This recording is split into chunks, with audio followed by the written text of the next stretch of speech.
La collection d'écrits que les protestants appellent les apocryphes, les écrits cachés, les catholiques romains appellent les livres deutérocanoniques, plus tard ou second canon. Ces livres ont été écrits entre 300 avant Jésus-Christ et 100 après Jésus-Christ. La période intertestamentaire entre les écrits inspirés des prophètes de Dieu dans l'Ancien Testament et ceux des apôtres et de leurs contemporains dans le Nouveau Testament. Ces écrits ont été acceptés infailliblement dans la Bible par l'Église catholique romaine en 1546 lors du Concile de Trente.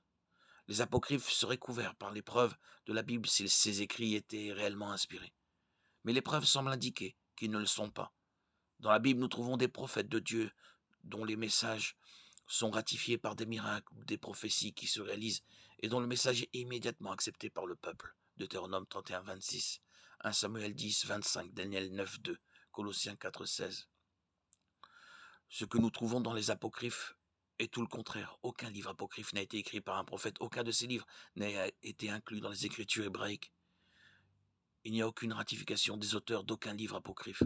Aucun livre apocryphe n'est cité comme faisant autorité par les auteurs bibliques ultérieurs.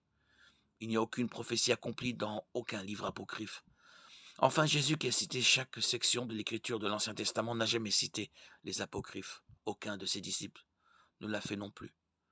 La Bible surpasse tellement toutes les sources concurrentes en tant que révélation de Dieu, que si elle n'est pas la parole de Dieu, il semble impossible de choisir parmi les restes.